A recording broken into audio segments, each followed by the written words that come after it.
Hi, girls. Oh, I'm not who you thought you were going to see? Oh, well, I bet you thought you were going to see Mom. Well, she's here, but we have some other folks here, too. What a good-looking crew this is. Oh, my goodness, look at all those cows. And there's a reindeer. And look, we even have some sheep. Oh, look at the little sheep. Look at the little one back there. They're such good listeners. Hi, girls. Here we are once again. And like you saw, we have a crowd of listeners tonight. And they're to encourage me as I teach this lesson. Now, it's a good thing that what I'm going to talk about, that he's not here, because I'm going to talk about killing your lion. These little sheep and cows, they're afraid of lions. And so anyway, turn in your Bibles, 1 Chronicles chapter 11, verses 22 through 25.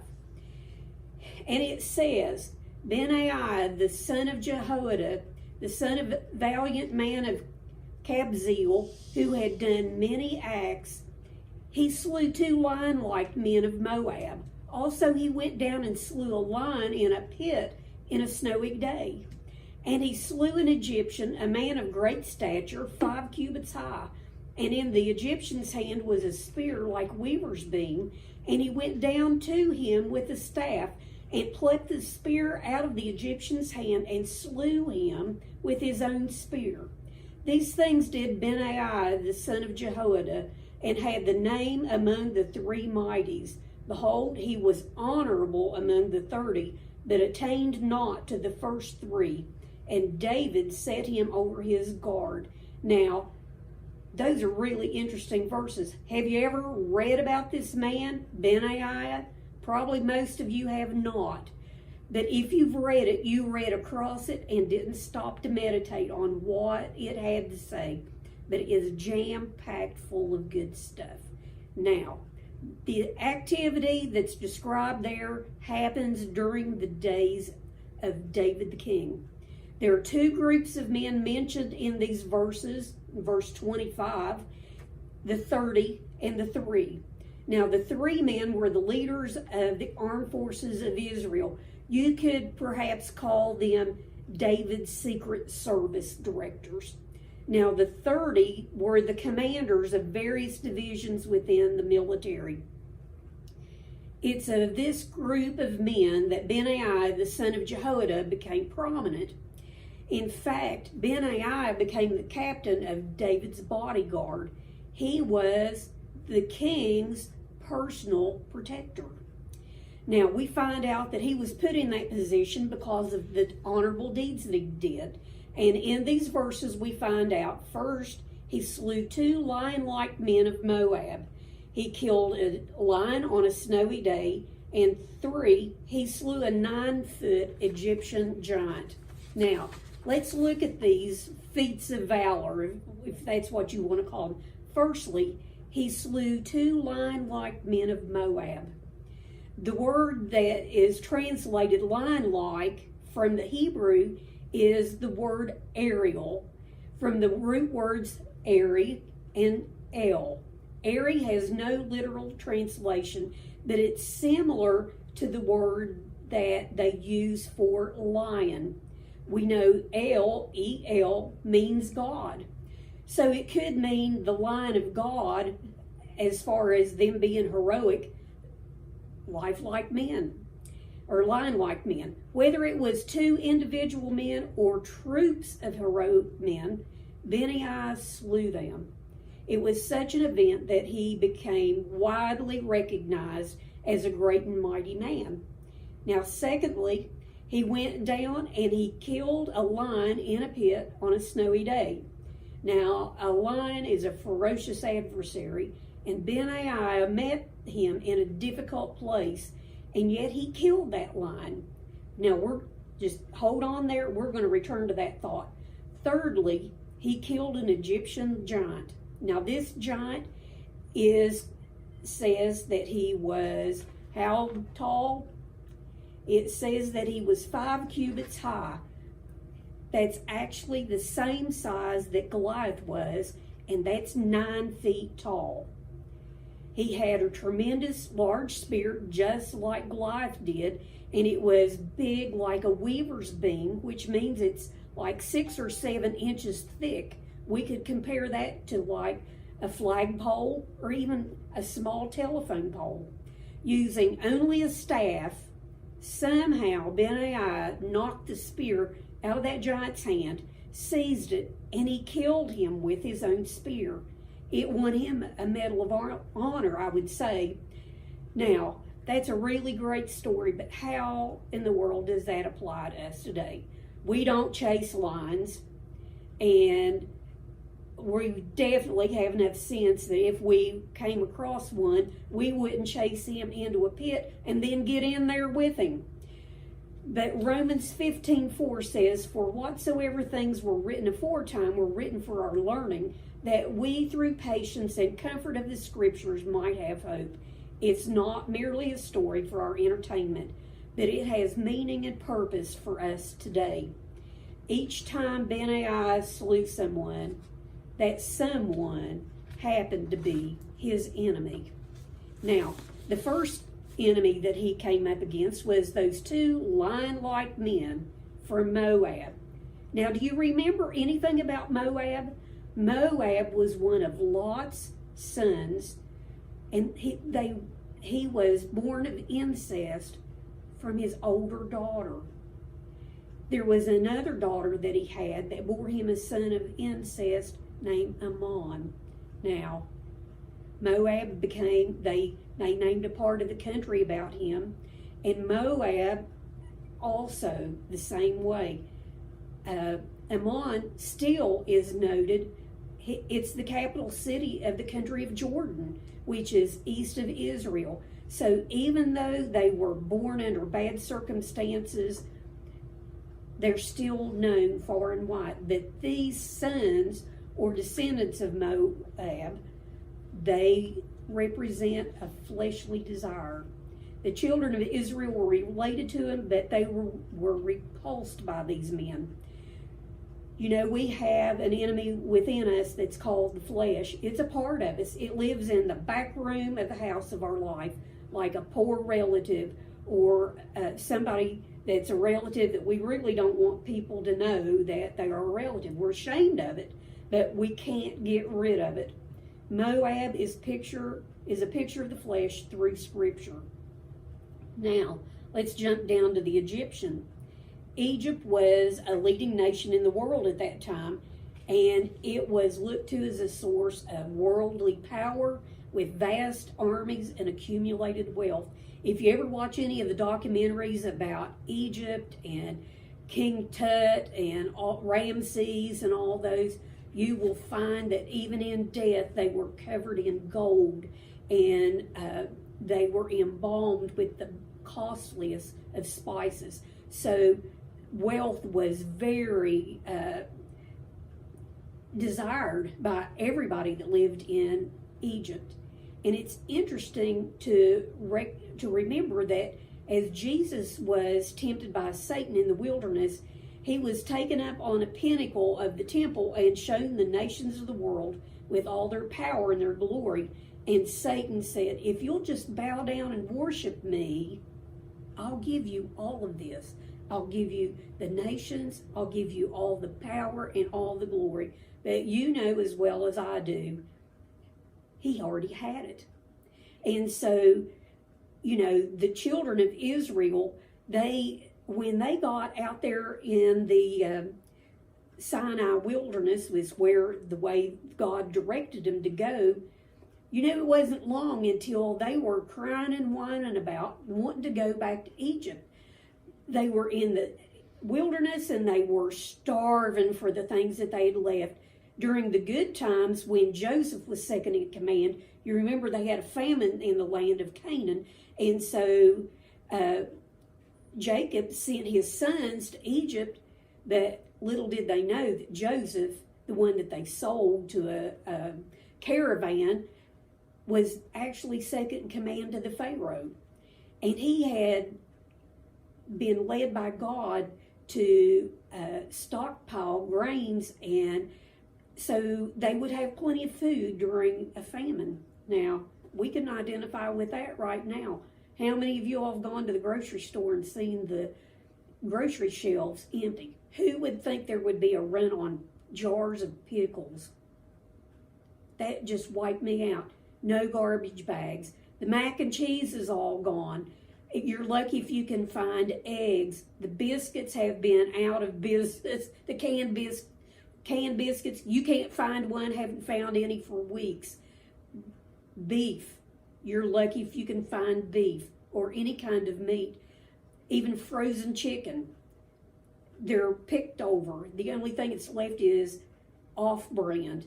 And so, we can kind of identify with the children of Israel or Jacob's kids because things are running out and we're not used to not being able to have what we want when we want it. And so they started starving for the things that they'd left. Now, what they ate, my ex would have thought, that's horrible stuff to desire, but they sound really good to me. Leeks and onions and garlics and melons. That sounds pretty good. But all of that came at a high price. They were in the best part of Egypt. It was called Goshen.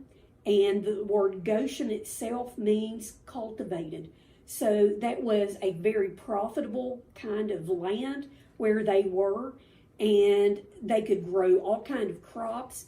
And if you'll remember, there's a lot of rivers. The Nile River runs north through Egypt, and then it just kind of fans out like this. So there's a lot of small rivers that run into the Mediterranean Sea. And so there's lots of fish. And so they were used to eating onions and leeks and garlic and fish and fruit and vegetables, and they could eat to their blessings, But the time came that Joseph had passed away, and so had the Pharaoh that he was favored by. And then there came another Pharaoh. Now, a Pharaoh is not a name, but it's a title like president or king. And so there was a new Pharaoh that came into power, and he did not know Joseph. And because the Israelites just kept having more babies and more babies, and they just started outgrowing and growing and growing. And it caused this Pharaoh to be quite concerned because he was afraid that the Israelites would overpopulate and take over the country. So he considered them a threat. And so he decided, I'm just putting the kibosh on this. And so he made them slaves. And they were in bondage, and it was not a pretty sight.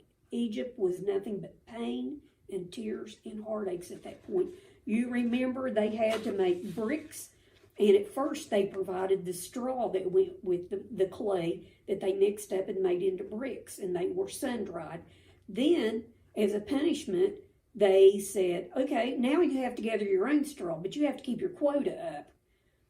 And so then when all the straw runs out, then they have to collect the stubble, which is the very root part of the plant, and try to make bricks with that.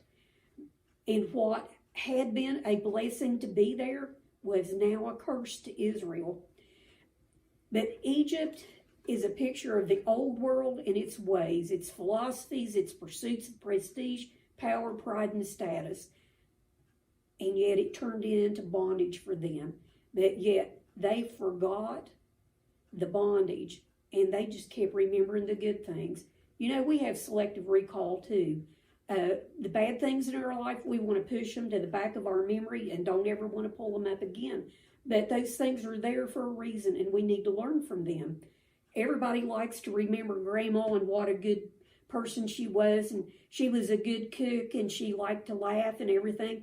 But there were times that Granny could be a pain. She wanted things her way. And, most of the time she was good, but all of us can have our quirky little moments. And so that's the way the children of Israel were. You know, they looked back and they had that selective recall, and all they remembered was the good things about going to Granny's house and how she could make the best peach pie in the world. But, you know, they didn't remember the times that she corrected you and made you toe the line. Now, this incident was a vivid figure of Ben-Ai, the one who overcame the world. But then there was the lion. I figure you can guess what the lion symbolizes. 1 Peter 5:8, now this is a King James, says, "Be sober, be vigilant, because your adversary, the devil, as a roaring lion, walketh about, seeking whom he may devour." Here's an enemy who is sinister and who is like a lion. He has tremendous majesty and authority and power, and who is out licking his chops, looking for something to eat. What a picture. Who of us has not been confronted by these enemies? The world, the flesh, the devil. We've all felt the pressure from them. We've seen the attack of the flesh. We always want what we want. And sometimes we have to put this flesh under subjection. And our relative Moab sneaks up on us when we're the least aware. And then we felt the pull of the world and its attractiveness. You know, they never, ever show you people who have been abusing drugs or alcohol. They always show what a good time these people are having, but they don't show the aftermath of coming down and how horrible it is when the addiction destroys a life. But anyway, we feel the pull of the world, and there's something in us that just wants to be involved in it. And the devil wants us to think that we're missing something if we don't do what the world does. We felt it draw us away as we've longed to go back to Egypt at times. And other times we've sensed a tremendous dread of the devil. We felt frightened, and at times we're terrified by this powerful adversary. Wonder why he's described as a lion. You remember, a lion is noted as the king of beasts because he's a very powerful animal. With one blow, and I'm glad I don't have a lion in here, although I'm surprised I don't, because I love stuffed animals too. But anyway, a lion, he can come along, and if a person gets in his way, one swell cuff from his paw, he can break your entire skull. And he can kill you because he's a powerful animal. He could slap your head and your skull caves in. With one crunch of those powerful jaws, he can smash even the thigh bone of a human. Now, can you imagine being in a pit with a ferocious lion like that? What a tremendous daring thing to do. But that's what Ben-Ai did.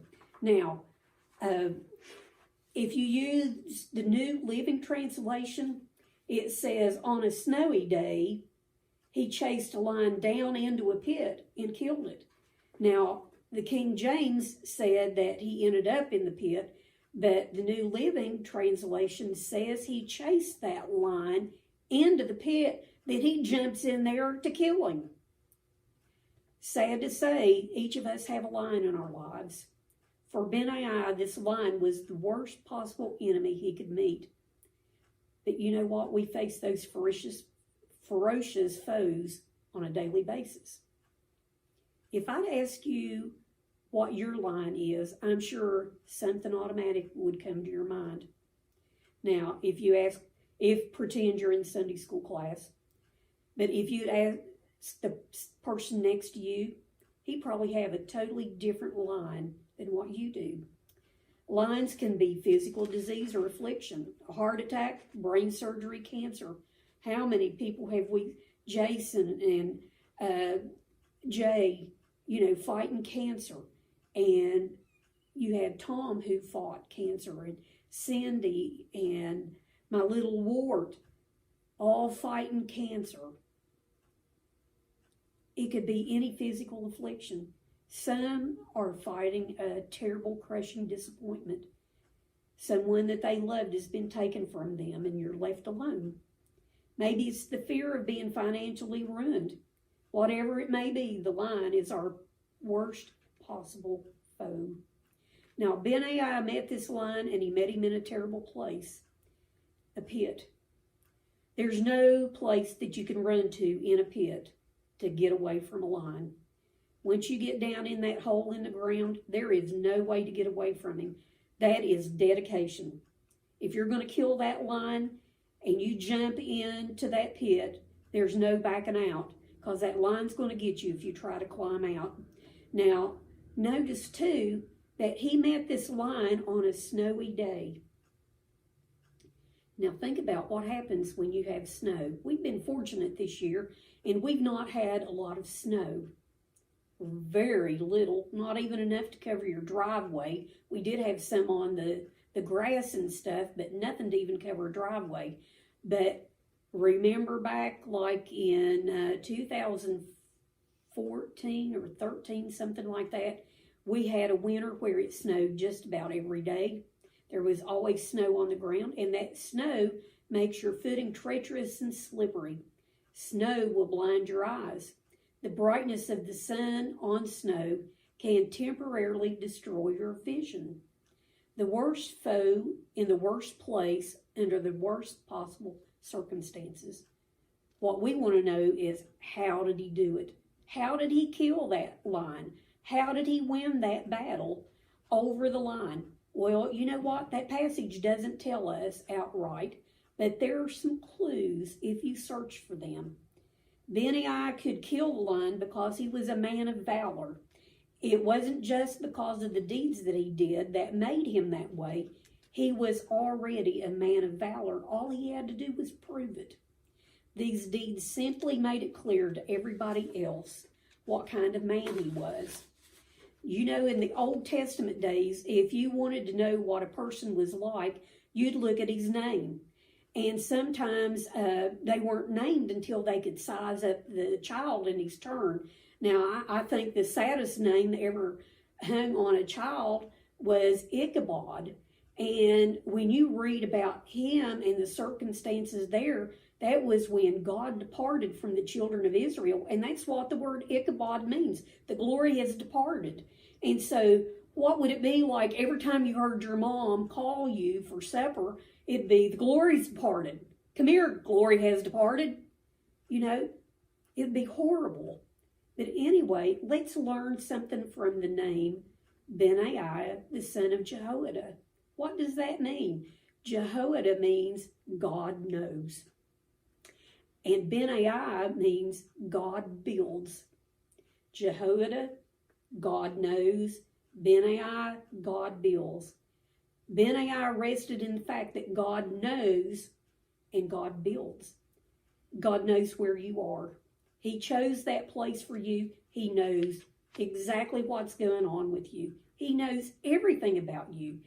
The Bible tells us that he even knows the number of the hairs on our heads. And sometimes I thought, after I had Amy, my hair fell out, and I thought, man, he's keeping those angels busy trying to keep track of the numbers of the hairs on my head, because they were coming out faster than they were coming back. But you know what? He also knows what you're going through and what happened to put you in that place. Romans 8:28 says, and we know that all things work together for good to them that love God and to them who are called according to his purpose. No matter what you're going through, if you let him, he will work those horrible circumstances into something that will help you grow. He knows what we're going through. Nothing has taken him by surprise. He's in control. He knows everything. But more than that, he builds. He has a purpose in mind for all of our trouble, and he's using it to work toward an end in our life. You know, it says in Jeremiah that he has a plan for us and a plan to prosper us and all these good things for us. He does want good for us, but all the circumstances that lead us to that point may not be good.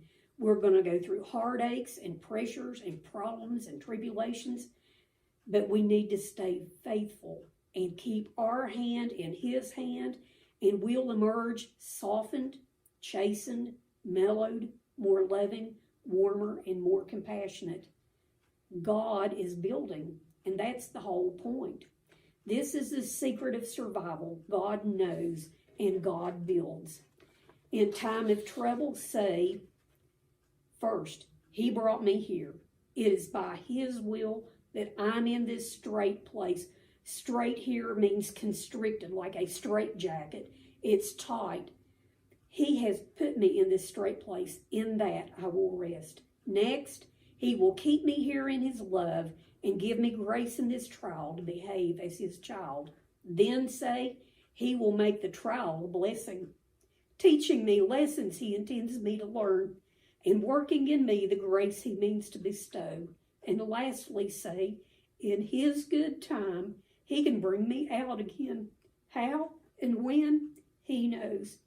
Therefore, I'm saying, I'm here by God's appointment, in His keeping, under His training, and for this time. That's how you kill a lion on a snowy day.